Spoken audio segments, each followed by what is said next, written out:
The last thing any of us want to do after making a meal is to clean up a bunch of pots and pans.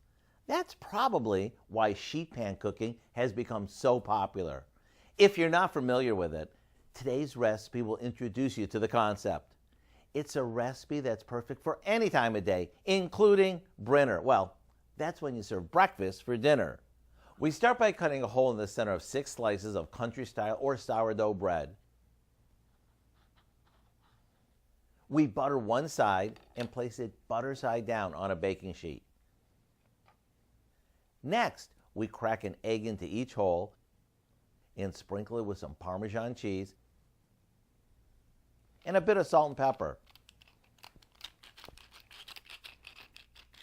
All that's left to do now is bake them until the eggs are cooked just the way you like them. Ooh. Once they're done, we'll top them with some crumbled bacon along with some sliced scallions. That's it.